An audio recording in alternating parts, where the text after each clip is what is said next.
Dan teman-teman, ada pelajaran penting yang harus kita pelajari dari ini. Reformasi harus dimulai di rumah Anda. Harus dimulai dari diri sendiri. Bagaimana kita meletakkan dasar itu?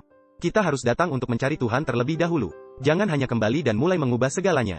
Pastikan bahwa dasar Anda ditemukan di dalam Kristus dan firman-Nya saja. Anda tahu, terkadang kita pergi ke sebuah konferensi dan kita kembali dan kita mulai membuat semua perubahan ini. Tidak teman-teman, hal yang harus kita lakukan adalah memastikan bahwa kita mengakar kuat dalam firman Tuhan. Pastikan kita membangun fondasi itu. Dan kemudian saat kita diinsafkan, saat kita bertobat, saat Tuhan membimbing kita, maka kita akan mulai bekerja. Kemudian buah-buah reformasi dan perubahan akan mulai menguasai kehidupan kita. Dan terutama kehidupan orang-orang di sekitar kita. Anda tahu, terkadang kita memiliki beban untuk keluarga kita. Terkadang kita memiliki beban untuk tetangga kita atau teman kita. Tanpa menyadari bahwa Tuhan memiliki beban untuk kita terlebih dahulu. Dia ingin melihat kita berubah. Dan jika kita benar-benar bangkit rohani kembali, jika kita benar-benar direformasi, itu akan meluap ke semua orang di sekitar kita. Itu tidak bisa disembunyikan, itu tidak bisa ditahan. Tuhan akan melakukan pekerjaan di dalam kita dan kemudian melalui kita. Anda melihat itu? Dan Anda tahu teman-teman, semua ini sudah lama dinubuatkan sebelum itu terjadi. Lihat ini, mari saya tunjukkan sebuah ayat dalam 1 Raja-Raja 13 ayat 2. Lalu atas perintah Tuhan berserulah orang itu terhadap mezbah itu, katanya, hai mezbah, beginilah firman Tuhan, bahwasanya seorang anak akan lahir pada keluarga Daud, Yosian namanya. Ia akan menyembelih di atasmu imam-imam bukit pengorbanan yang membakar korban di atasmu, juga tulang-tulang manusia akan dibakar di atasmu.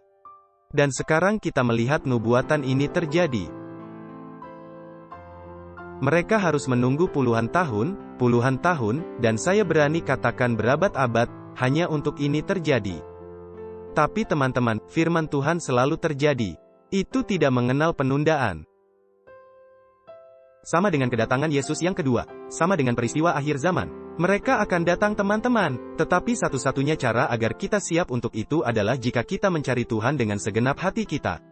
Jika kita menempatkan hati kita untuk memahami apa yang dibicarakan oleh firman Tuhan.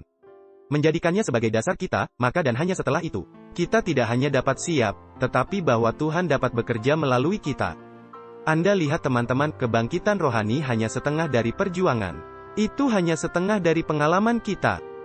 Penting untuk bangkit rohani kembali, tetapi sama pentingnya untuk memastikan bahwa hidup kita diubahkan sesuai dengan kebenaran yang kita telah pelajari.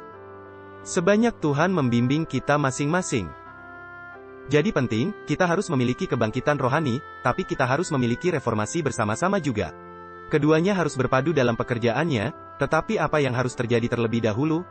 Kebangkitan. Jika tidak, reformasi. Mengapa kita melakukannya? Jika kita tidak mengerti alasan mengapa kita melakukannya? Apakah karena kita hanya bercita-cita menjadi seperti orang tertentu tetapi tidak mengerti mengapa? Kemudian itu hanya bentuk formalitas. Itu hanya menjadi tradisi, upacara. Itu tidak ada artinya. Teman-teman, reformasi harus selalu didasarkan pada kebangkitan rohani.